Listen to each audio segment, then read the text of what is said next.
안녕하세요. 안녕하세요.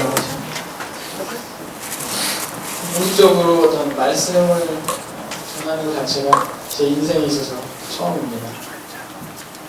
어떤 등반 시간에 보면 애들을 가르치고 또 간증 시간에 간증하는 것들이 있었지만 이런 공식적인 말씀을 전하는 것 이런 기회가 주어진 것이 참 감사가 되고 또 기쁨이 됩니다.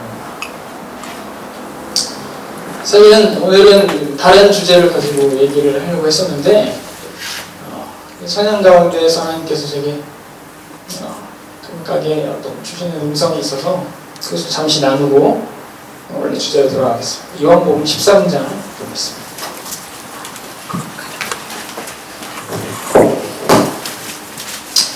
1절부터 13절까지 읽겠습니다. 6월절 전에 예수께서 자기가 세상을 떠나 아버지께로 돌아가실 때가 이른 줄 아시고 세상에 있는 자기 사람들을 사랑하시되 끝까지 사랑하시니라. 마귀가 벌써 시몬의 아들 가룟 유다의 마음에 예수를 팔려는 생각을 넣었더라. 저녁 먹는 중 예수는 아버지께서 모든 것을 자기 손에 맡기신 것과 또 자기가 하나님께로부터 오셨다가 하나님께로 돌아가실 것을 아시고 저녁 잡수시던 자리에서 일어나 겉옷을 벗고 수건을 가져다가 허리에 두르시고 이에 대야에 물을 떠서 제자들의 발을 씻으시고 그 두르신 수건으로 닦기를 시작하여 시몬 베드로에게 이르시니 베드로가 이르되 주여 주께서 내 발을 씻으시나이까. 예수께서 대답하여 이르시되 내가 하는 것을 네가 지금은 알지 못하나 이후에는 알리라. 베드로가 이르되 내 발을 절대로 씻지 못하시리이다. 예수께서 대답하시되 내가 너를 씻어주지 아니하면 내가 나와 상관이 없느니라. 시몬 베드로가 이르되 주여 내 발뿐 아니라 손과 머리도 씻어주옵소서. 예수께서 이르시되 이미 목욕한 자는 발밖에 씻을 필요가 없느니라. 온몸이 깨끗하니라. 너희가 깨끗하나 다는 아니니라 하시니 이는 자기를 발자가 누구인지 아시니라. 그러므로 다는 깨끗하지 아니하다 하시니라. 그들의 발을 씻으신 후에 옷을 입으시고 다시 앉아 그들에게 이르시되 내가 너희에게 행한 것을 너희가 아느냐. 최근 한 달 동안 제가 깊이 묵상했던 말씀이었습니다. 특별히 13장 1절에 보면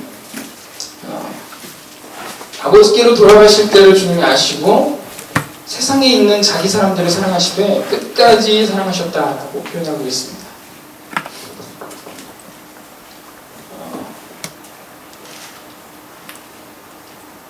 이 상황을 보면 가룟 유다가 지금 12절까지의 말씀을 보면 가룟 유다가 예수님을 팔 것을 정확하게 알고 있었습니다. 또한 베드로가 3번 부인할 것도 주님이 알고 계셨습니다. 그러한 우리의 어떤 부족함과 연약함 또 뿐만 아니라 배신할 것까지 주님이 알고 계셨지만 그들의 발을 씻기셨습니다. 그러니까 계속해서 하나님께서 공생의 기간 동안에 제자들을 데리고 3년 동안 다니시면서 계속해서 보이시면서 내가 어떤 사람이다, 내가 하나님의 아들이다, 너를 구원할 자다라는 것들을 가르치셨는데 이들이 배신할 것을 하나님이 아셨습니다. 그런데 하나님 끝까지 사랑하셨다고 말씀을 표현하고 있습니다. 제가 신앙생활을 할 수 있는 이유가 여기 있다라고 생각하게 됐습니다. 제가 굉장히 기분 좋고 또 어떤 믿음의 굳건히 서 있을 때 상태가 좋을 때는 뭐든지 할 수 있을 것처럼 그렇게 하지만 때로는 우리가 그렇게 하는 배신하는 그런 행동들을 합니다. 우리가 알고 있는 진리에 대해서 거슬기도 하고 거룩하면서 떠나기도 하고 교회에서 가르침에 따르지 않기도 합니다. 또 오랜 기간 방황을 하기도 합니다. 그럼에도 불구하고 하나님이 끝까지 사랑하시기 때문에 가룟 유다가 주님을 팔 것을 알았지만 주님 끝까지 사랑하셨기 때문에 베드로가 주님 부인할 것을 주님 아셨지만 끝까지 사랑하셨기 때문에 그들의 발을 씻기시면서 그 사랑을 표현하셨습니다. 그 사랑 때문에 제가 끝까지 신앙생활 할 수 있겠다.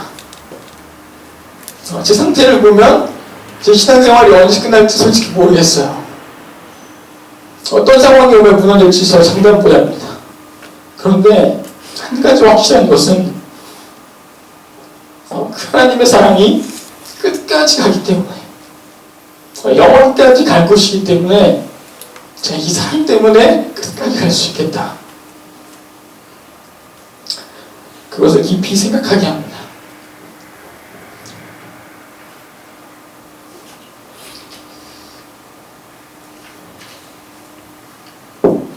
하나님께서 우리를 종이라고 부르시기도 하시고 제사장이라고 부르기도 하십니다.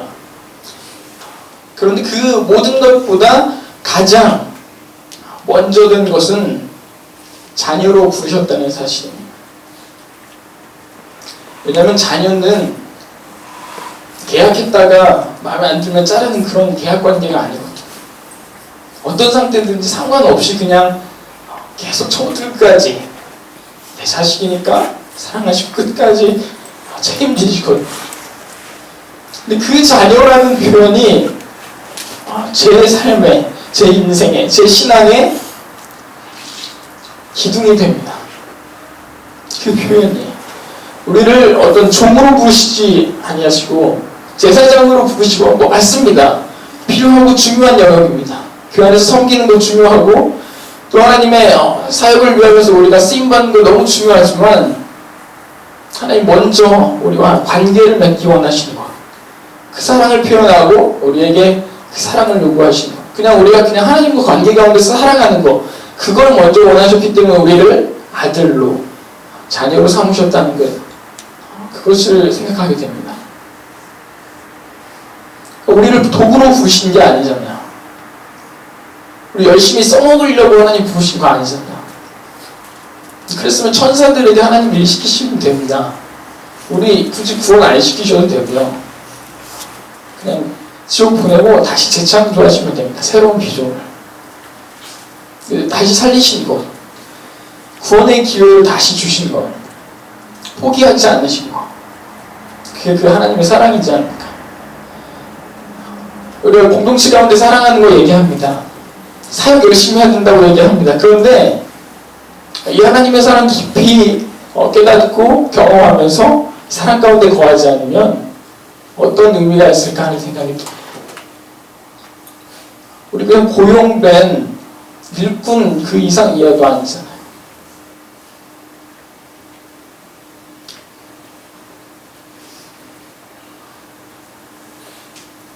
그래서 하나님께서 우리가 먼저 죄인 되었을 때 우리를 부르셨다라고 분명하게 로마서에 말씀하고 있습니다. 우리의 어떠한 거 전혀 상관없이 우리가 실수하기도 하고요. 구원받은 이후에도 마찬가지입니다. 넘어지기도 하고 그래도 그런 상태일 때도 하나님 사랑하셨다는 거, 그게 끝까지 간다는 거, 그게 우리 신앙의 기둥이었으면 좋겠습니다.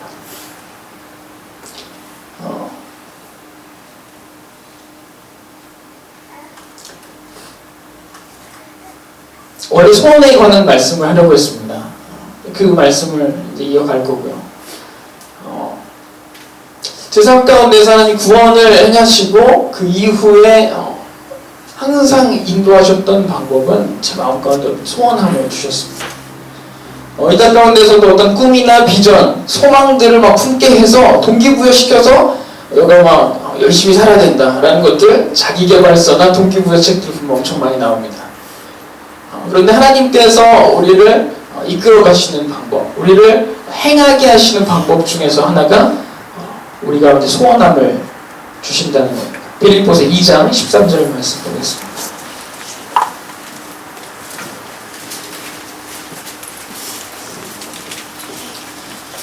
너희 안에서 행하시는 이는 하나님이시니 자기의 기쁘신 뜻을 위하여 너희에게 소원을 두고 행하게 하시나니. 여기서 중요한 내용이 있습니다. 소원을 두고 행하시는 거 맞는데요, 기본 요건이 있습니다. 그 소원은 하나님의 기쁘신 뜻을 위한 것이었습니다. 자기의 뜻을 이루기 위하여서 우리 가운데 소원을 두신다는 겁니다. 이 소원의 목적은 분명한 겁니다. 하나님의 기쁘신 뜻을 이루기 위함. 어떤 사람들은 때로는 소원이 없습니다. 구원 받았는데도 어떤 소원이 없고 소망이 없고 그냥 그 가운데에 이제 구원 받았으니까 빨리 이 땅 벗어나서 천국 빨리 들어가고 싶다. 그게 소원이에요. 그거밖에 없는 거죠. 이 땅 가운데 어떤 소망이 없는 거 맞습니다. 그런데 하나님께서 이 땅에 남겨두신 이유가 있고요. 또 우리가 교회 가운데에서 또 신앙생활 하는 가운데에서 하길 원하시는 분명한 뜻이 있을 텐데 그 기쁘신 뜻이 우리 가운데 있는데 그것을 발견하지 못하고 알지 못하고 그냥 구원받았으니까 빨리 이 세상 힘드니까 천국 들어갔으면 좋겠다. 그런 사람들인데 대개는 제가 사실 그랬기 때문에 얘기할 수 있습니다. 그런 분들은 대개는 어떤 의욕이 없어요. 별로 신앙생활 뭐 열심히 잘 하고 싶은 생각 별로 없고요. 어떤 교회 안에서 열심히 일해가지고 맡아서 하고 싶은 생각 별로 없습니다. 그냥 하라니까 순종하는 마음으로 그냥 하는 건데 어떻게 기쁜 마음이 생기는 것도 아니고 의욕이 생기는 것도 아닙니다. 즐겁지도 않습니다. 별로. 그런 분들 제가 사실 그랬었습니다. 전에. 그런데 하나님이 소원함을 주시더라고요. 구원을 받고 나서였습니다. 그런 소원에 관한 얘기들을 오늘 좀 여러분하고 나누기를 원합니다.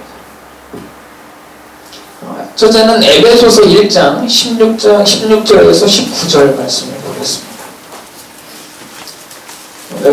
제가 준비한 소원은 5가지가 있는데 시간이 허락하는 대로 그 내용들을 나누기를 원합니다. 에베소서 1장 16절에서 19절입니다. 구원받고 나서 이 기도가 지금까지 끊이지 않고 있습니다. 감사를 그치지 않을 뿐만 아니라 그 밑에 보시면 17절에 지혜와 계시의 영을 너에게 주사 하나님을 알게 하시고 우리 마음의 눈을 밝히사 그의 부르심의 소망이 무엇인지 성도 안에서 그 기업의 영광의 풍성함이 무엇이며 그 힘의 위력으로 역사하심을 따라 믿는 우리에게 베푸신 능력의 지극히 크심이 어떠한 것을 우리에게 알게 하시기를 원합니다. 바울 형제님이 이것을 기도하는데 그 마음이 느껴지는 거예요. 얼마나 우리가 이것을 알았으면 좋을까. 이 소망, 천국의 소망뿐만 아니라 하나님께서 우리에게 주신 이 구원의 소망, 하나님 우리를 얼마나 사랑하시는지 또 하나님이 얼마나 능력 있고 대단한 분인지 우리가 상상할 수도 없는 그런 분이라는 것을 우리가 1%만, 2%만 알아도 아니 0.1%만 알아도 사실 우리 이렇게 못 살거든요. 가끔 그런 생각합니다. 꿈속에서 천국에 한 3초만 보면 아니 지옥에 3초만 보면 우리가 이렇게 살 수 있을까? 그러니까 하나님의 어떠하심에 대해서 우리가 말씀을 통해서 압니다. 깨닫습니다. 그런데 그것에 대해서 우리가 1%만 진짜 이해한다면 우리 삶은 어떻게 바뀔까라는 생각을 합니다. 그런데 그것을 말씀을 통해서 막 알고자 하는데 와닿지 않아요. 별로 느껴지지 않고 경험되어지지 않습니다. 그래서 여기서 분명하게 얘기하고 있습니다. 지혜와 계시의 영을 통하여서 우리를 알게 하시고 깨닫게 하신다.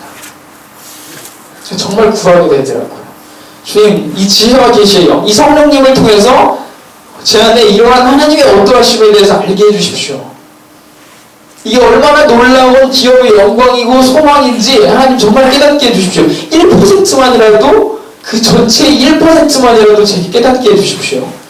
그러면 제가 이렇게 살지 않을 텐데요. 그러한 소원이 있었습니다.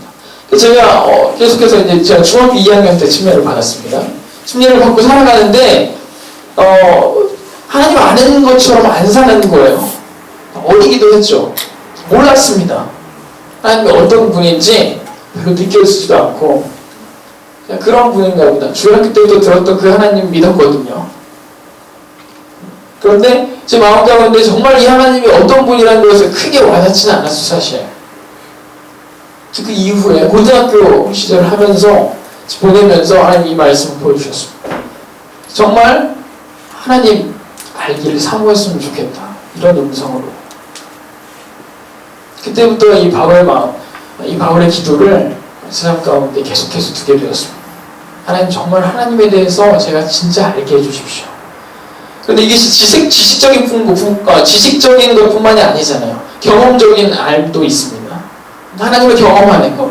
정말 이 말씀에 나와 있는 그대로 내 삶에 응하는 것. 하나님이 진짜 크다고 하시는데 어떻게 크신 분인지 제 삶에서 정말 경험되게 해주십시오. 라는 어떤 경험적인 부분까지 같이 구하게 됐습니다. 그러다 보니까 하나님의 사랑에 대해서도 이제 막 보여주시고 그 사랑이 막 쏟아지니까 저 또한 하나님 사랑합니다 하는 고백들이 제 마음 가운데 막 일어나는 것들을 보게 됐습니다. 하나님 정말 이런 것들이 제 평생의 삶 가운데 끊이지 않고 지와 계시의 영을 통하여서 제게 부어지게 해주십시오. 그러한 소원이 지금까지도 있습니다. 제 구원받고 주어졌던 첫 번째 소원함이었습니다.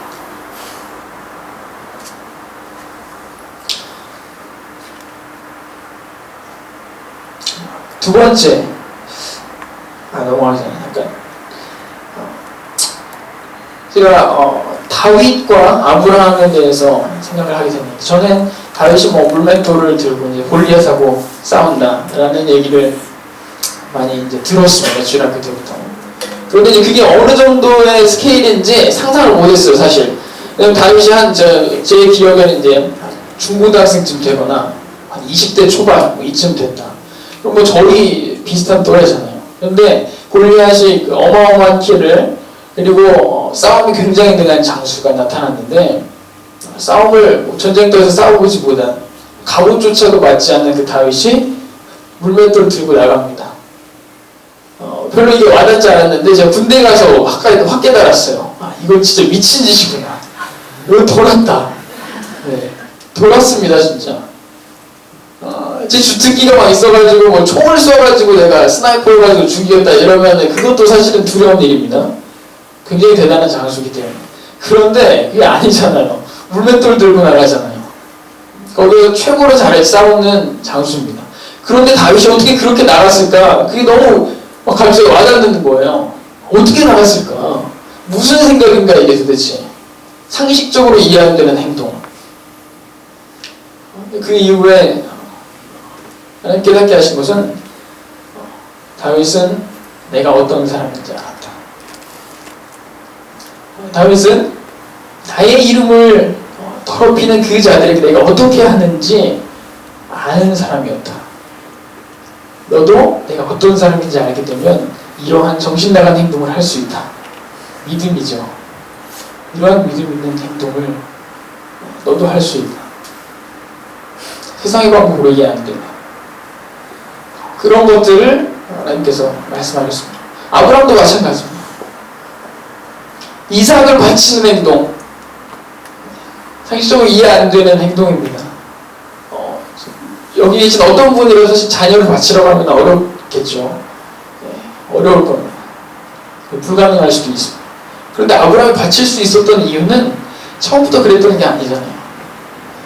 그 우상이 가득하던 그 조상들과 함께하던 그 땅에서 못 모르고 나왔습니다. 믿음으로 나왔는지 하나님이 정말 얼마나 어떤 분인지 알았는지 명확하게 알 수가 없습니다. 그러나 나왔는데 아브라함의 이후 행동을 보면 하나님에 대해서 명확한 인지와 믿음을 가졌던 행동을 보이지는 않았습니다.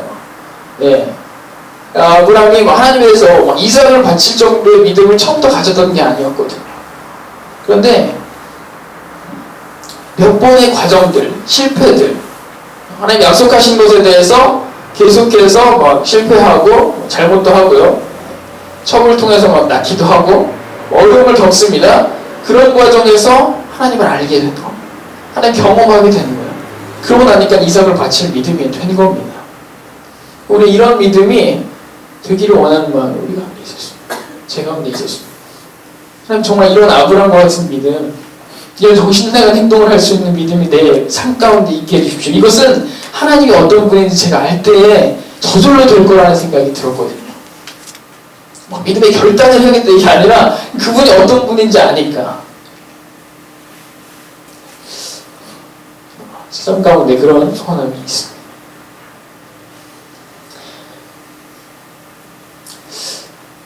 저희 분반 고3 이제 제가 분반을 10명 정도 애들을 데리고 하고 있는데 매 분반 수업 시작 시간에 이게 올해부터 이제 도입한 건데 간증을 합니다. 무조건. 한 주 동안에 간증이 있는 사람 나눠봅시다. 그래서 뭐 간증을 나눕니다. 처음에는 없었어요. 학기 초에. 올 초는 없었습니다. 별로. 그래서 제가 이제 제 간증을 많이 했어요. 이번 한 주에 이런 하나님 내가 경험했는데 이런 하나님이 정말 살아계시더라. 막 간증을 얘기했습니다. 한 주, 두 주, 세 주, 한 달, 두 달이 지나니까 이 사람들이 이제 이 애들이 이제 다윗과 골리앗 이 얘기도 하고 막 에베소서 이 얘기도 했습니다. 막 얘기하고 얘들도 믿음의 도전을 한번 해보자. 그런 막 도전을 하면서 기도하기를 원하고 같이 기도하기도 했습니다. 카톡방 열어가지고 막 기도 제목 공유하고 같이 막 기도했습니다. 그런데 그때부터 애들의 삶 가운데 간증이 생기기 시작하는 거예요. 하나 둘씩 매 주마다 간증 시간에 애들이 저 간증했습니다. 저 간증했습니다. 심지어는 미리 예약을 합니다. 미리 예약을 카톡에 저 이번 주에 간증할 내용이 생겼습니다 하면서 카톡이 미리 오는 거예요. 그래서 제가 아까 너무나 감사가 됩니다. 하나님 이들의 기도를 기억하시고 성령을 통해서 이들에게 하나님이 하셨다는 것을 알게 하시는군요. 이들이 이러한 간증을 통해서 이러한 믿음의 성장이 이루어지기를 제 삶 가운데 간절히 바라고 있었는데 그들이 그러한 삶을 경험하면서부터 자발적으로 지금은 기도하고 먼저 간증합니다.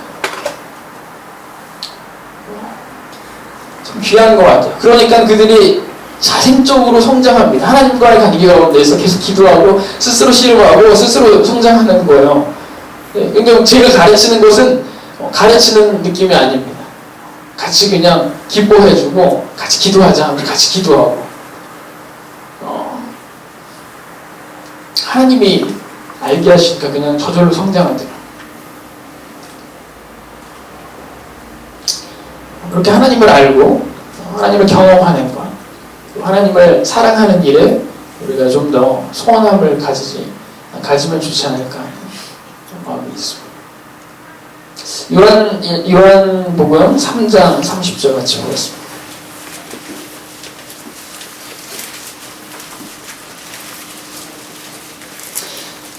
세례 요한이 이렇게 말합니다. 그는 흥하여야 하겠고 나는 쇠하여야 하리라. 두 번째로 제가 겪었던 고비였습니다. 무슨 고비였냐면 그 고비를 얘기하기 전에 배경을 얘기해야 될 것 같습니다. 중학교 2학년 이후에 이제 그렇게 어떤 하나님께서 막 조명하시고 또 하나님과의 관계 가운데서 막 사랑 경험하고 막 이런 일들이 이제 제 고등학교 삶 가운데 있었습니다. 굉장히 풍성했어요. 근데 대학을 입시를 이제 준비하면서 진학을 했는데 제가 원하는 대로 이렇게 못 됐습니다. 원하는 바가 있었는데 그게 잘 못 되고 이쪽에 있는 이제 학교를 다니게 됐는데 좀 그것이 불만이긴 했습니다. 그래서 대학교 1학년 동안에 일부러 막 진짜 이것은 하나님께 반발심에 막 도서관 가가지고 살았어요. 왜냐면 제가 고등학교 3년 동안 노력한 것이 이거밖에 안 됩니까? 막 이런 그런 마음으로 막 오히려 저는 대학교 1학년 동안 도서관에서 남들 다 놀고 막 이럴 때 도서관에서 시간을 보냈습니다. 그러다 보니까 막 이제 좋은 성취들이 나기 시작합니다. 하나둘씩. 어떤 뭐 학교에서 장학금을 받는다든가 또 뭐 어떤 교환학생을 가고 해외봉사활동을 막 가고 이런 어떤 성취들이 계속해서 있었어요. 이제 성취들이 이제 자세하게 얘기하지는 않겠지만 그런 것들이 이제 쌓이면서 제 마음 가운데 높아짐이 있었습니다. 하나님이 경험하신다는 것은 잘 알았지만 높아짐이 있었고요. 이렇게 하나님이 하나님께서 하셨다는 것에 대한 온전한 고백이 아니었다는 것도 나중에 알게 됐습니다. 왜 그랬냐면 잘 살고 있는 것처럼 보였지만 잘 살고 있는 게 아니었어요. 왜냐면 그런 성취들이 나는 과정 가운데서 제가 너무 힘들었거든요. 제가 입대를 이제 하려고 준비하는 과정에서 제가 카투사를 지원을 했는데 떨어졌어요. 뺑뺑인 거 아시죠? 이번에 현재 간다고 하더라고요. 너무 정말 축하해줬는데 제가 카투사 간다고 그 동디모로 선교하시는 박복준 선교사님께 제가 고백하면서 얘기했을 때 저한테 말리시더라고요. 가면 안 된다. 신앙을 잃을 수 있다. 그래서 지원을 한번 해보겠습니다. 바로 떨어져가지고 제가 그것도 또 홧김에 강원도에 백이보충대를 지원을 했습니다. 그래서 힘들게 가야지. 딱 가는데 그 가는 과정에 제가 그동안에 이제 쭉 이렇게 좋은 성취들이 있는 과정에서 제 상태가 많이 안 좋아졌어요. 왜냐면 끊임없이 노력해야 되고 강박적인 그런 사고가 있어서 당시 몸무게가 46kg였습니다. 항상 막 뭔가 도전적으로 막 진취적으로 해야 된다는 이 압박감이 계속 있었고 스트레스를 너무 많이 받고 막 신경이 굉장히 예민한 상태였어요. 그런데 뭔가 하긴 해요. 왜냐면 강박적인 그런 생각이 있어가지고 하는 거예요, 그냥. 공부도 하고 막 활동도 하고 막 열심히 합니다. 그런데 그냥 성경으로 하는 것도 아니고 기뻐서 하는 것도 아니고 그냥 막 강박적인 것으로 하니까 몸무게가 막 살이 찔 새가 없는 거예요. 46kg 나가고 당시에 만성적인 위험이 있어가지고 심각했어요. 밥을 먹으면 막 다 토하는 그런 지경까지 이르렀는데 입대가 일주일 남았습니다. 그래가지고 서북주내과를 갔죠. 서북주내과를 갔습니다. 그 만병통치 갔는데 왜 이런 상태가 됐느냐? 심각하다. 군대 가서 할 수 있겠냐? 이런 말씀을 하시는 거예요. 그래서 이제 그 미루지 못하냐? 그래서 이거는 미룰 수가 없습니다. 제가 지원을 한 거라서 치료하고 가야 된다. 그렇게 말씀하셨어요. 상태가 너무 안 좋았기 때문에. 근데 어쩔 수 없습니다. 얘기했더니 약을 3개월치를 지어주십니다. 통째로. 그래서 이만한 약을 들고 위험약입니다. 그리고 막 치료제 이걸 딱 들고 입대를 했습니다. 그래서 입대를 딱 해서 시간을 보냈는데 46kg입니다. 거기에서 한 훈련들을 제대로 받을 수가 없어요. 너무나 극도로 쇠약해졌어요. 왜냐면 먹으면 토를 하니까 너무나 상태가 안 좋은 겁니다. 그냥 날마다 막 진짜 이 훈련들을 하는 것 자체가 견딜 수가 없는 거예요. 그러다 보니까 이제 막 여기저기 아프기 시작합니다. 너무 힘들어가지고 훈련병 때 울면서 막 주님 막 구했습니다. 그냥 나가고 싶었어요. 그런데 엎친데덮친격으로 소식이 들렸습니다.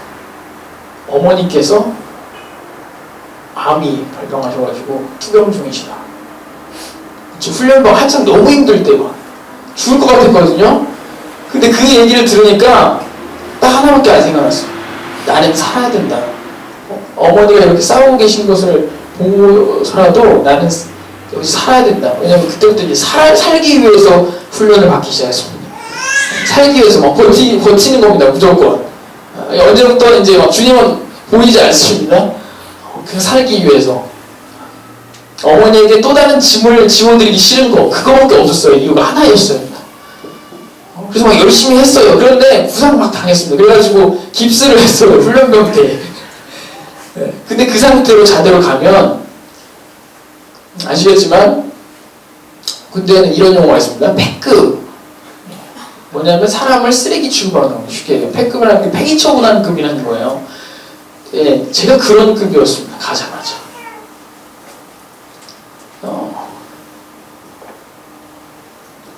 그러니까 저는 그동안에 어떤 업적이나 이런 것들이 이제 제게 굉장히 높아지는 마음들을 주었는데 가자마자 제가 받은 대우는 쓰레기 취급이었어요.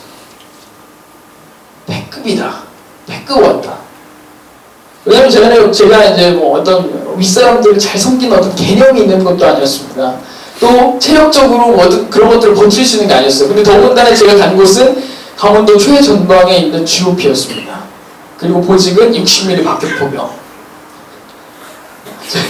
제 몸무게 46kg인데 제 포가 22kg입니다. 이거는 죽으란 얘기죠.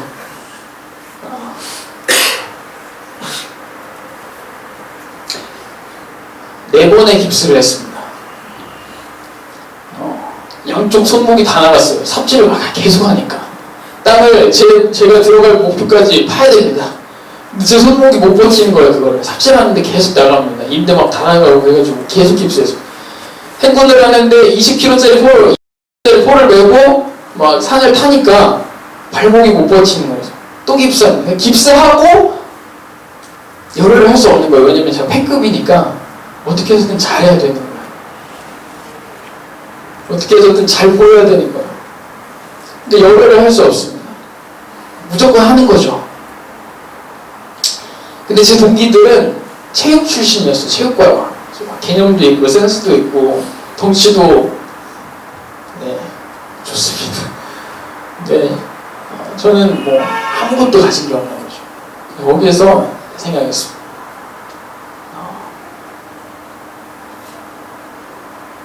하나님 없으면 아무것도 아니구나.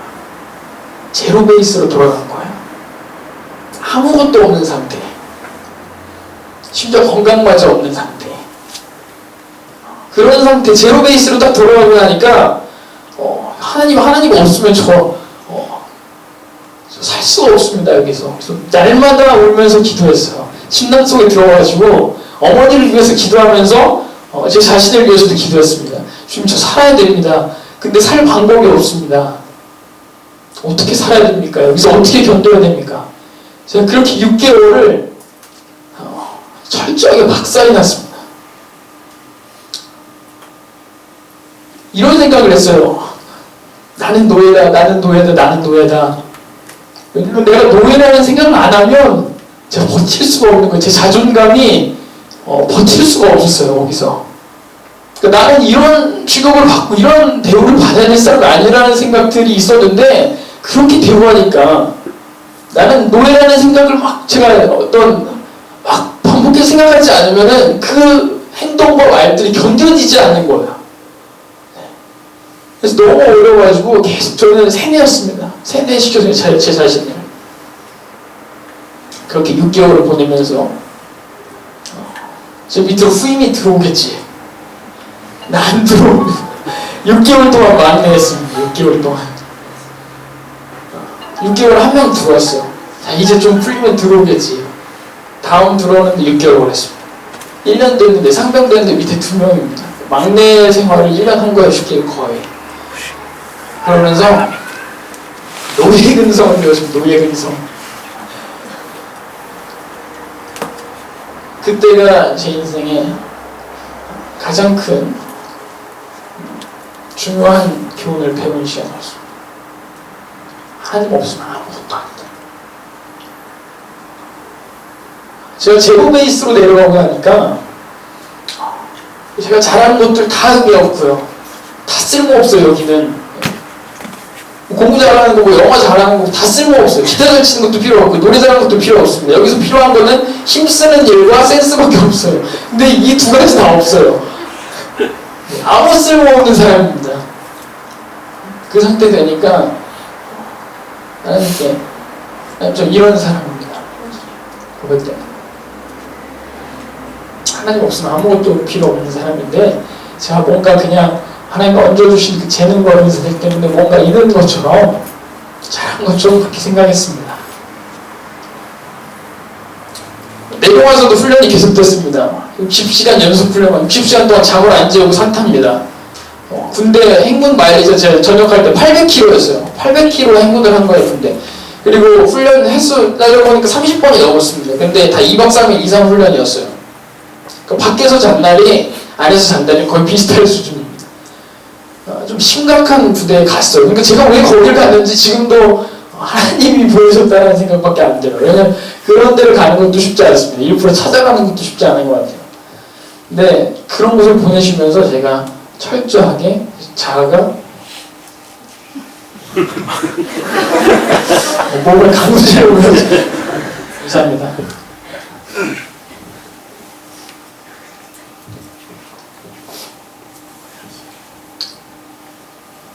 이러면서 소원의 가사가 생각이 났습니다. 난 이렇게 살아야겠다. 저 높이 솟은 산이 되기보다 여기 오름직한 동산이 되어야겠다. 어떤 이 세상에 소망이나 꿈이 다 없어진 거 이제 아무것도 없는 상태로 돌아가서 다시 시작하게 되고 또 제가 가졌던 꿈이나 야망이 있었어요. 전 조지 메로 같은 사람이 되고 싶었습니다. 공화원 막 세우고 교회 막 세우는 그런 대단한 선교하는 그런 사람이 되고 싶었습니다. 굉장한 성취를 이루고 싶었어요. 주님 안에서. 근데 그게 다 없어졌어요. 제로 베이스로 돌아가서 그냥 하나님을 위해서 살다가 죽으면 되겠다. 그거만 있으면 된다. 그냥 내 삶이 크게 보이지 않았어요. 대단해 보이지 않았어요. 그냥 하나님하고 같이 사는 것 자체가 그냥 좋은 겁니다. 그것만 할 수 있으면 된다.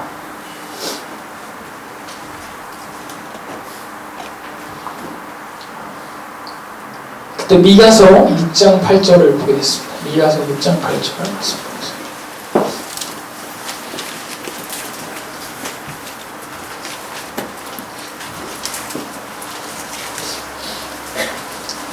사람아 주께서 선한 것이 무엇임을 내게 보이셨나니 여호와께서 내게 구하시는 것은 오직 정의를 행하며 인자를 사랑하며 겸손하게 내 하나님과 함께 행하는 것이 아니냐. 저는 구원받고 나서 하나님 앞에서 뭔가 대단한 것들을 해야 하나님 기쁘게 생각하신다 생각했어요. 뭔가 막 잘하고 이 세상 한 번뿐인 인생 엄청난 일들을 하나님 앞에 하고 큰 상금 받자. 그런 어떤 성취욕이 강한 사람이었거든요. 그거 하나님 무너뜨리신 겁니다. 그 자아를 완전히 무너뜨리시고 하나님하고 겸손히 함께 행했으면 좋겠어요. 하나님이 걸어가시는데 같이 걸어가고 하나님도 여기 있으라고 하면 그냥 거기 있는 거. 그것만 해도 내 삶은 족하다. 내 삶이 욕심이 없어진 거. 왜냐면 그렇게 할 수 있는 사람이 아니라는 걸 알았으니까. 뭐 할 수 있을 것 같았거든요, 전에는. 근데 하나님 그냥 함께 하기를 원하신 겁니다. 어떤 세상의 속도가 있습니다. 막 세상에서 천환경 열심히 살아라, 자기 개발해라, 막 대단한 거 일어나는 것들에 제가 현혹됐던 겁니다. 제가 더군다나 경영학과 다니면서 그런 세상의 어떤 사고에 주입되어 있었어요. 근데 하나님이 원하신 건 아주 단순했습니다. 그냥 나랑 함께 가자. 그때 이후로 제대를 했습니다. 제대하는 과정에서 굉장히 이제 하나님께서 회복시키시는 과정들이 있었는데, 전역할 때 제가 대대에 있어서 거의 최우수 무명병사가 됐어요. 표창장도 9장을 받았습니다. 상병이 되고 나서 1년이 되고 나서 나타난 일들이었어요. 이제 완전 제가 다 포기되고 나서 주님 저 그냥 주님이랑 함께 하고 싶습니다 한 이후부터 막 이제 잘 됩니다. 하나님이 그냥 막 부어주시는 거예요, 막 복을. 근데 그게 이제는 인정이 돼요. 하나님이 하시는구나. 이제 자랑이 안 됩니다. 그리고 안 받아도 될 것 같아요. 포상휴가 40일 넘게 나왔거든요. 포상휴가가 막 50일 막 이렇게 나왔는데 나와서도 그냥 조용했어요. 와 이런 게 아니라 그냥 부대에 있어도 좋고 여기 있어도 좋고 하나님 함께 하시면 된다. 이런 그냥 아무런 욕심이 없어지는 거예요. 그러면서 전역을 이제 시켰는데 그 이후에 이제 묵상이 했던 말씀이 바로 그거였습니다. 이스라엘이 매일매일 하나님으로부터 오는 만나와 매출하기를 먹었던 거. 그런데 그들이 이제 광야 생활을 하면서 하나님 보여주신 것은 어떻게 가야 된다 하는 길이 아니었습니다. 그 지도가 없었어요. 그들에게 딱 있는 것은 목적지, 가나안을 들어간다. 이거 하나만 알고 그냥 가는 겁니다. 방법길을 모릅니다. 근데 불과 구름 기둥이 그냥 멈추라는 데서 멈추고 가라는 데서 가고 그냥 그것만 한 거거든요. 근데 저는 계획하는 거 너무 좋아해가지고 막 계획하고 지도 다 그립니다. 이렇게 해서 이때는 이렇게 하고 이때 이렇게 하고 이때 이렇게 해가지고 나는 가나안에 들어가겠다. 플랜 짠 겁니다. 근데 그 지도가 아무 쓸데없는 거였습니다. 그때부터 이제 매일매일 불기둥과 구름기둥을 보며 따라가는 삶이 시작했습니다. 그리고 지금까지 그 과정 가운데 있습니다. 그럼에도 지금도 계속 저는 훈련받고 연단받는 부분이 있습니다. 계속 계획하려고 하는 거. 먼저 하나님보다 앞서가려고 하는 것도 있습니다. 그런데 그때마다 생각합니다. 겸손히 내 하나님과 함께 행하는 것이 선한 것이고 내가 너에게 원하는 것이다.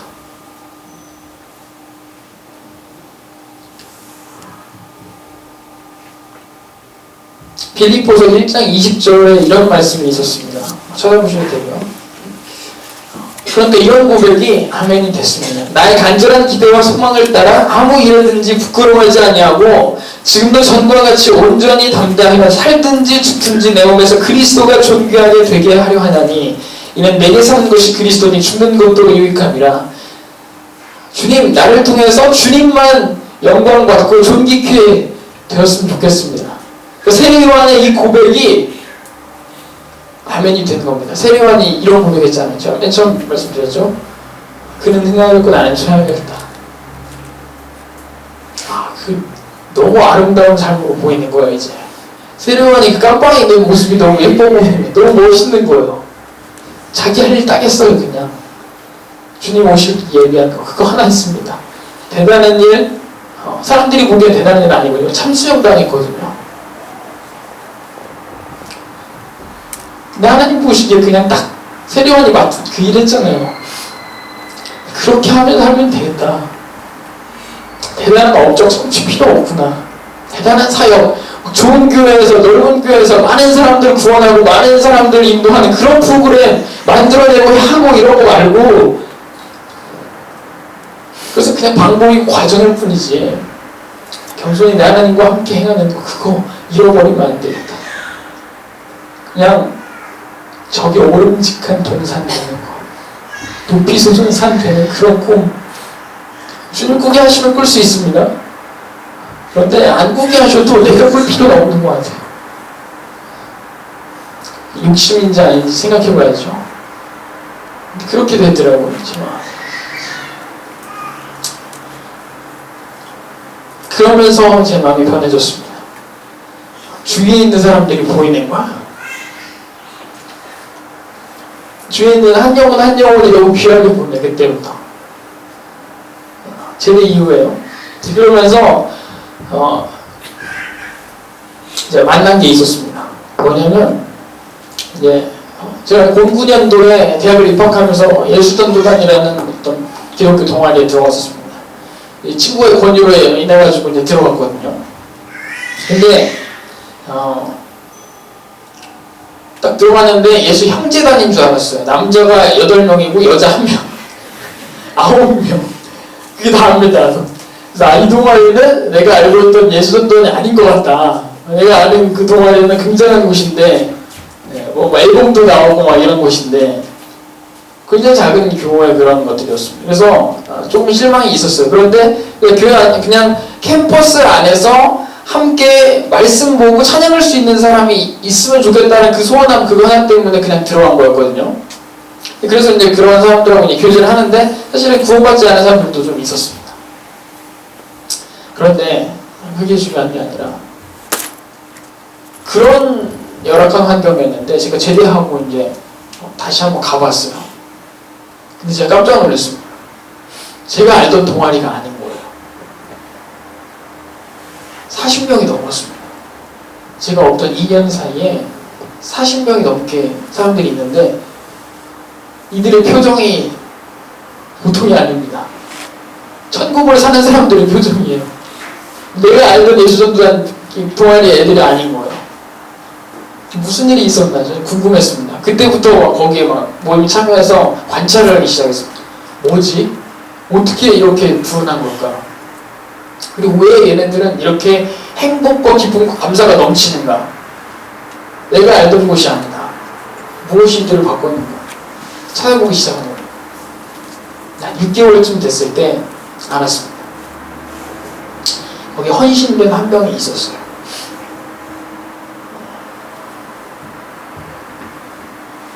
제 동기였는데 여자애였습니다. 근데 거기에서 이제 말하는 간사님하고 둘이 사랑의 섬김, 사랑의 표현을 하기 시작한 거예요. 그래서 제가 앞에서 말씀드렸지만 또 그런 사랑에 대해서 충만하게 거하는 친구였습니다. 하나님의 사랑 얘기만 하면은 막 좋아서 죽는 그런 친구였어요.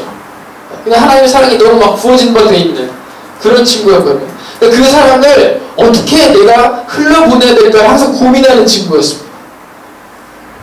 그래서 그때부터 자기 옆에 있는 한 사람, 두 사람에게 사랑을 베풀기 시작합니다. 제가 군대 갔을 때였어요, 그때가. 그러면서 생일을 열심히 챙겨줍니다. 뭐 이렇게 하는 것처럼 그렇게 정말 챙겨주고 시험 기간마다 자기도 시험 기간이거든요. 시험 응원 편지를 쓰고 간식 세트를 만들어가지고 전달해주러 쫓아다닙니다. 공부하는데 찾아가지고 막 줍니다. 그리고 매 정기 집회 하루 전날에 전화로 연락하고 카톡으로 연락하고 당일날 연락하고 같이 밥 먹습니다. 오기 전까지. 근데 이 얘기는 이게 일이 아닌 거예요. 내가 이 영혼을 구해야겠다, 살려야겠다 이게 아니라 하나님이 주신 이 사랑 내가 똑같이 베풀어야 된다. 이겁니다. 그러니까 애가 힘들지가 않아요. 이 섬김을 하는데 힘들지가 않은 거예요. 항상 표정이 밝고 행복합니다. 내가 이 사랑 주니까 얘가 행복하려 하는 그 사랑의 모습을 보면서 그냥 그게 행복한 겁니다. 그리고 하나님의 사랑이 더 부어진 겁니다. 얘한테는. 근데 더 많이 해요. 나중에는 혼자서 커버할 수 없는 분량이 됐는데도 막 합니다. 계속. 성적이 막 안 좋아지는데도 합니다. 그냥. 그 한 명 때문에 그 밑에서 사랑을 배운 애들이 똑같이 합니다. 그 밑에 애들이 똑같이 해요. 놀라운 것을 봤습니다. 한 번 이 동아리에 들어오면 나가질 못해요. 아니 나가지 않습니다. 이탈률이 거의 제로예요. 들어오면 사랑을 막 쏟아주거든요. 근데 그 모습을 제가 본 겁니다. 이게 2011년도 말이었습니다. 그런데 마음가운데 뭔 생각을 했냐면 우리 교회는 이렇게 하기 힘들다. 제 성격이 속으로 그렇게 판단했어. 우리 교회는 이렇게 할 수 있을까? 우리 교회는 이렇게 안 돼. 미리 판단한 거. 저는 안 했어요. 그걸 알고 있는데 내가 먼저 그렇게 사랑을 받은 자로서 베풀어야 되는데 그런 거 안 하고 제 삶만 열심히 살아가는 겁니다. 하나님 알고 싶습니다. 아까 말씀했던 그 처음 소원, 그 소망만 가지고 막 계속 에베소서 막 보면서 또 뭐 말씀 보면서 막 묵상하고 막 말씀 듣고 이런 거 좋아하고 막 합니다. 기도하고 합니다. 그런데 혼자서 열심히 한 거예요. 혼자서. 예, 너무 힘들었어요. 혼자서 하니까. 답답합니다. 한계가 있는 것을 느꼈어요.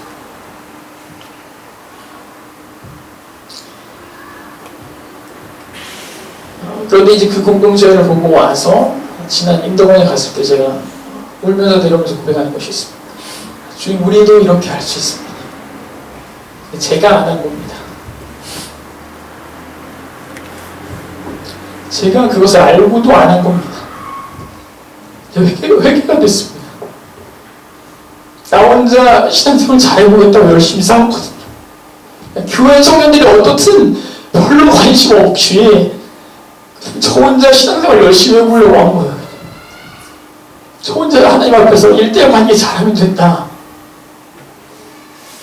하나님의 그 예전도는 그것을 통해서 보여주신 게 있었는데, 그것을 알게 하신 이유가 있었는데, 저 그냥 저 혼자 그렇게 열심히 해보려고 해본 거예요.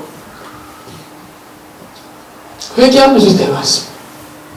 그때부터 교회를 위해서 기도하기 시작했습니다. 그리고 제 자신을 위해서 기도하기 시작했습니다. 제가 주님, 이렇게 성도들에게 사랑으로 말하는 거 굉장히 좋아하고 잘하는데 행함과 진실함으로 하는 거 잘 못합니다. 저 사랑한다 표현하는 거 굉장히 잘하거든요. 스킨십 잘하고 안아주는 거 잘합니다. 그런데 굉장히 작고 사소한 이런 섬김들 잘 못해요. 그 마음 알아주는 거 잘하는데 시간 내고 물질 내가지고 막 찾아다니는 거 잘 못해요. 해본 적도 별로 없었고요. 제가 받은 기억도 잘 안 나요. 잘 잊어버리는 거예요.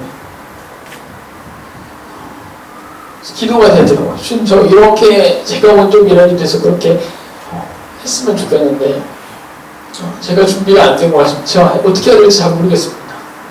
그런 가운데 있었습니다.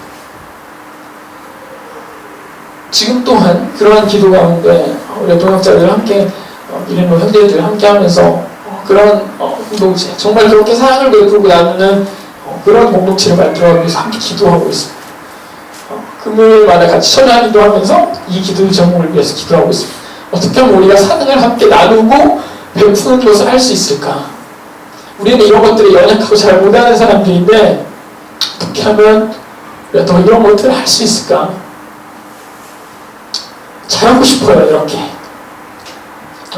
그렇게 그 예수님에서 했던 그 애들 행동처럼 우리가 받은 그 사랑 그렇게 흘려내고 싶어요. 어렵습니다. 근데 하고 싶습니다. 해야 됩니다. 나 혼자 살아가는 신앙생활이 아닙니다.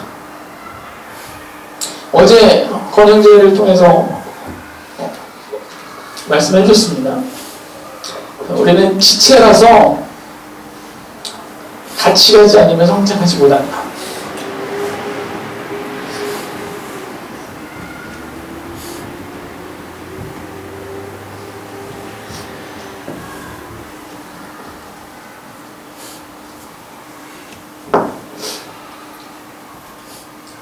말씀을 보겠습니다.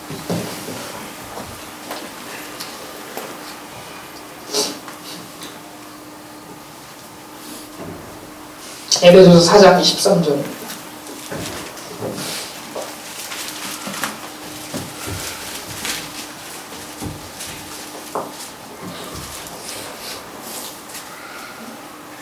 하나님의 아들을 믿는 것이랑 아는 것이 하나가 돼서 온전한 사랑을 이루고, 제가 말씀드렸던 그런 부분입니다. 장성한 분량이 충만한 데까지 이르려니 사랑 안에서 참된 것을 해서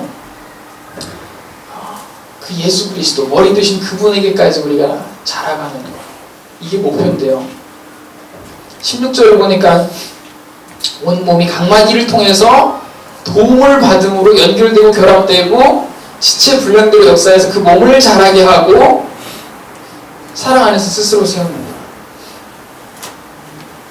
골로새서는 이런 말씀이 있었습니다. 2장 18절에 보니까 머리를 붙들지 않은 자라 온몸이 머리로 말미암아 마디와 힘줄로 공급함을 받고 연합하여 하나님이 자라게 하심으로 자라느니라. 그러니까 머리를 붙들지 않는 사람들을 얘기하고 있어요. 예수 그리스도를 붙들지 않는 사람이죠. 그런데 예수 그리스도를 붙들 뿐만 아니라 온 몸이 이 머리로 말미암아서 마디와 힘줄로 공급함을 같이 받는 거예요. 예수 그리스도의 그 머리를 통해서 우리 몸 공동체를 통해서 같이 하나님으로부터 에너지를 공급받고 영양분을 공급받는 겁니다. 근데 이 공급받음을 통해서 하나님이 자라게 하신다는 겁니다. 그런데 저는 스스로 하나님과의 관계 가운데서 그냥 혼자 열심히 커보려고 했던 거거든요. 그러니까 힘들고 팍팍하고 한계가 느껴지는 거죠.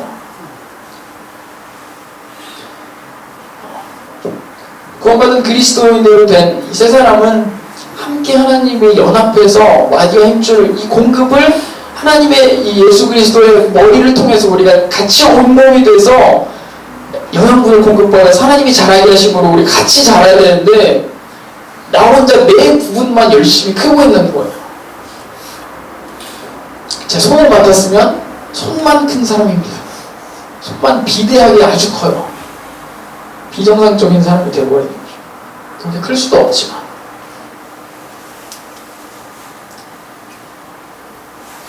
그래서 제가 함께 성장하고 싶습니다. 하는 기도가 우리 가운데, 제 가운데 있었으면 좋겠습니다. 제가 이 사실을 이제 알고, 그래서 이제 올해부터 제가 하겠습니다 하고 회개하고 난 이후부터 제가 맨 처음 시작한 것은 저희 고2반이었어요. 그 당시 작년에. 근데 올해는 고3반입니다. 고3반에서 이것을 실천하자.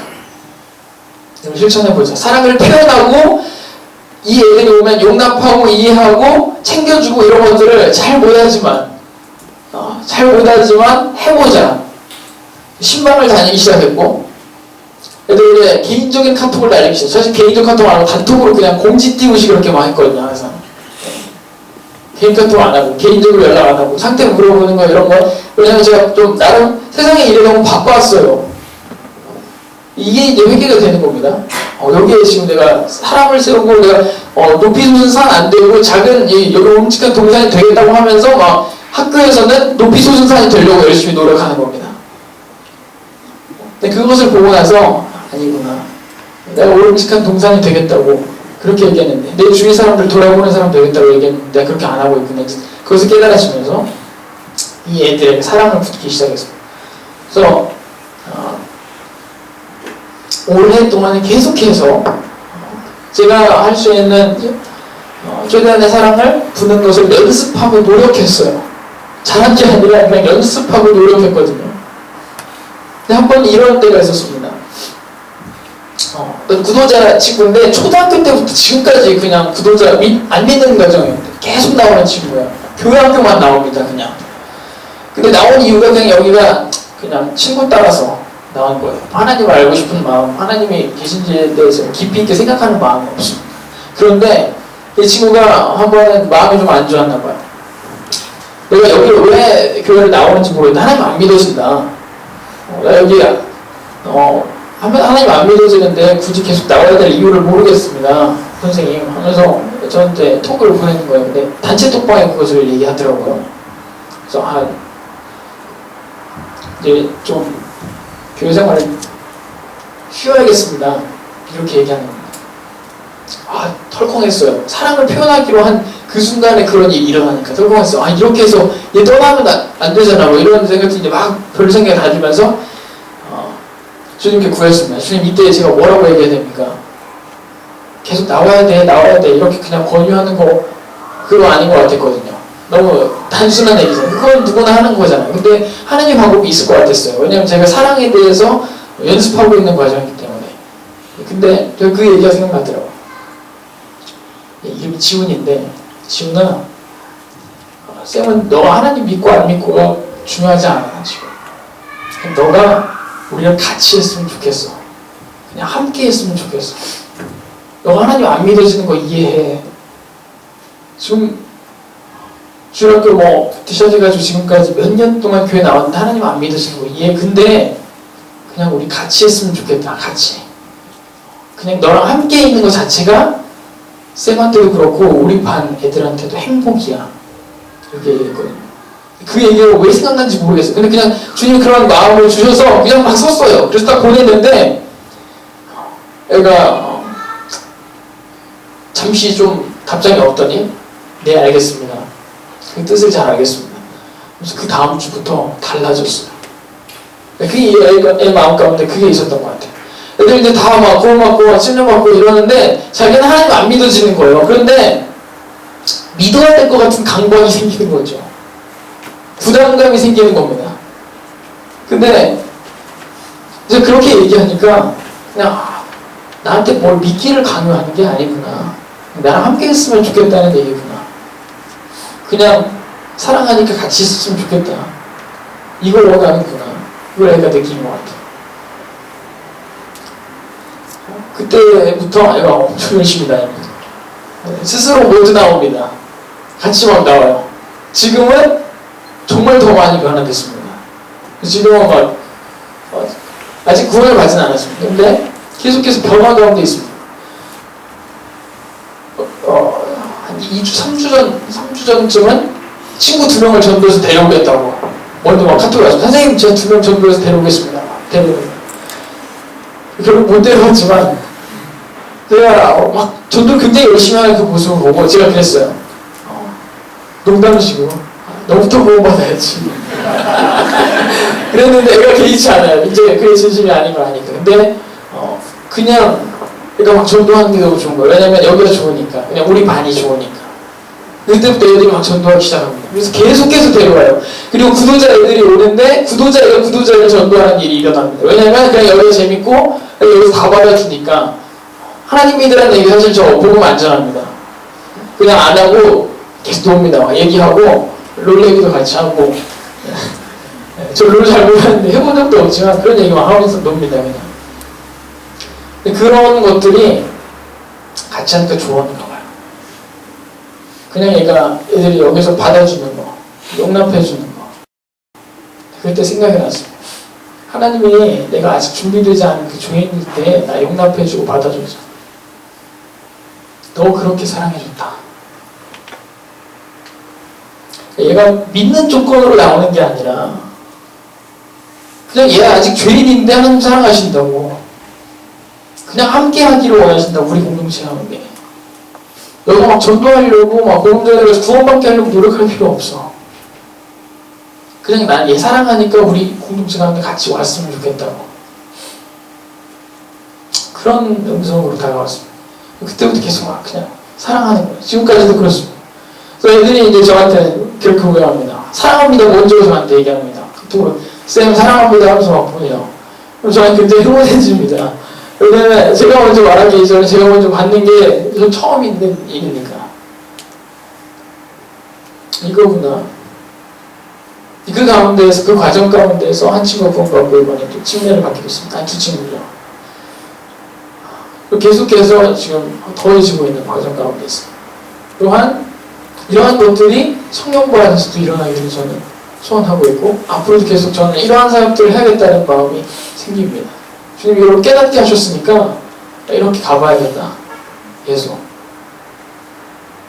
사랑이 먼저다. 그들에게 진리가 먼저 전파되는 게 아니었던 것 같아요.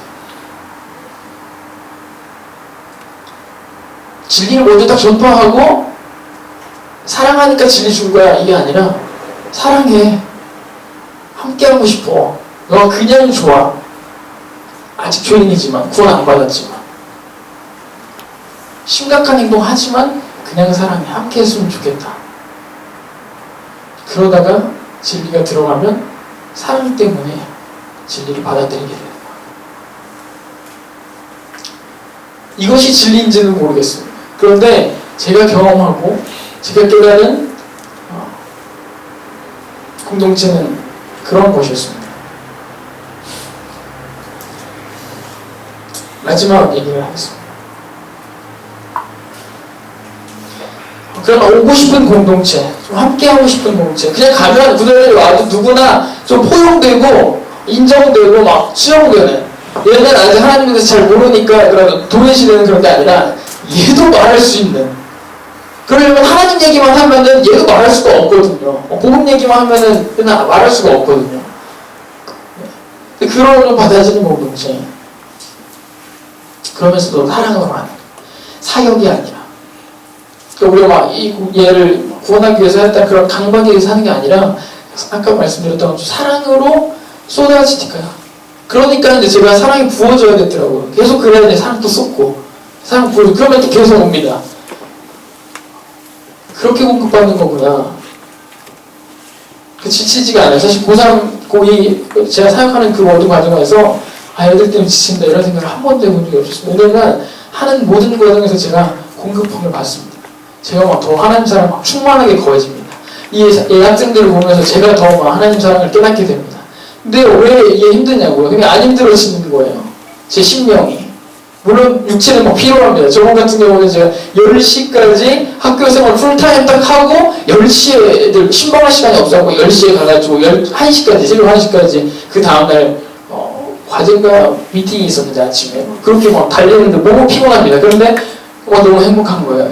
이 애들이 그렇게 그냥 사랑을 받고 있다고 느끼고 간증하고 교제하고 싶어하는 거 너무 좋아하고 이런 것들 보니까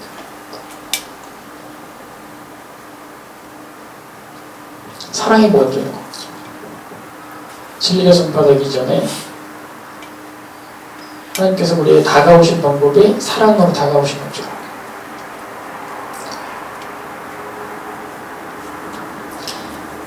저는 이러한 생각을 합니다. 제 마지막 소원은, 그러니까 하나님께서 끝까지 우리 사랑하신다고 하셨는데, 정말 삶의 마지막까지 끝까지 쓰임받는, 대단하게 쓰임받는 거 말고요, 끝까지 쓰임받는 거. 열심히 과거에 대단하게 잘하고 막 했는데 제가 막 30대 예를 들어 결혼했는데 안 합니다. 이런 거 말고 그냥 끝까지 하나님의 쓰임받는 사람이었으면 좋겠다. 디모데전서 6장 11절 보겠습니다.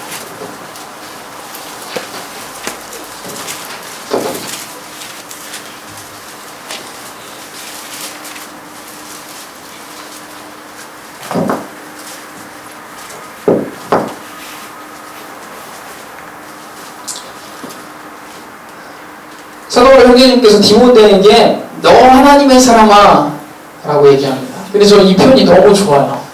하나님의 사람이라는 표현. 왜냐하면 하나님에 대해서 아는 사람은 하나님의 사람이라는 표현이 너무 좋은 겁니다. 왜 하나님은 어떤 분인지 아니까. 그리고 무한한 사랑, 무한한 능력, 전지전능하심, 창조주이심, 우리와 함께하심, 영원하심, 신실함, 이런 속성들에 대해서 아는 사람은 하나님의 사람이라는 표현이 너무 좋은 거예요. 왜냐면 이것을 그대로 받고 있는 사람이 나잖아요, 지금. 이게 너무 좋은 겁니다, 그냥. 근데 이게 삶의 마지막까지 끝까지 갔으면 좋겠어요. 그래서 여기서 얘기합니다. 믿음의 선한 싸움을 싸우라. 경건과 믿음과 사랑과 인내와 온유를 따라서 믿음의 선한 싸움을 싸우라. 저는 이 싸움을 삶이 끝나는 그 순간까지 다 싸우고 20대, 30대만 뜨겁게 싸우다 끝나는 거 말고요. 끝까지. 예수님이 십자가에서 돌아가셨을 때 하셨던 그 말씀처럼 저도 제가 하나님께서 주신 그 사명을 다 이루었다라고 하면서 하나님 나라 가고 싶어요. 제 소원입니다. 제 소망이고 후회 없이 예수님께서 내려주신 그 사명을 다 했다. 예수님이 그렇게 십자가에서 돌아가셨잖아요. 슬픈 일이 아니었습니다. 왜냐하면 다 했기 때문에 하나님께서 주신 사명 다 했기 때문에 슬픈 일이 아니었습니다. 죽는 게 슬픈 일이 아니었고요. 후회스러운 일도 아니었습니다. 다 했기 때문에 그렇게 끝까지 내 삶을 마치고 싶다. 그런 소원함이 있습니다. 시편 84편 10절에 보니까 성전 문지기라도 좋사오니 악인의 장막에 사는 것보다 내 하나님의 성전에 문지기라도 있는 것이 좋사오니 주의 궁정에서 거하게 해주십시오. 그겁니다. 그런 마음이 제게 계속 있습니다. 물론 삶은 계속해서 아직 연단 과정에 있습니다. 앞에 나서는 거 좋아하고 말하는 거 좋아하고 그렇죠. 네. 뭔가 드러나는 일 하는 거 좋아하고 이러죠. 그런데 또 이런 마음이 있어요. 한편으로는 제가 막 이런 드러나는 일들을 더 많이 하다 보니까 하나님 나라 가서 갔는데 너는 이 땅에서 이미 네가 받아야 될 상을 다 받았다. 너한테 줄 게 없다. 이게 제일 두려워요. 저는 제 신앙생활을 했습니다. 앞에 나와서 막 하고 막 드러나는 일 하는 게 사실 두려워요. 하나님 나라 가가지고 그렇게 얘기 드릴 것 같거든요. 오히려 그냥 조용하게 걸레질하는 그런 분이 아무도 안 알아주는데 그거 하는 분이 하나님 나라에서 상 받을 것 같아요. 저는 아무것도 못 받고 그런 생각이 들 때마다 들었습니다. 주님, 제가 그런 마음으로 높아진 마음으로 나를 위해서 나 드러나기 위해서 그렇게 하지 않게 해주십시오. 주님, 상을 잃고 싶지 않습니다. 그런데 성전 문지기라도 하면 좋겠습니다. 그냥 하나님 안에만 계속 거하게 해주십시오. 하나님의 그 끝까지 하시는 사랑이 저를 그렇게까지 인도하실 것으로 확신합니다.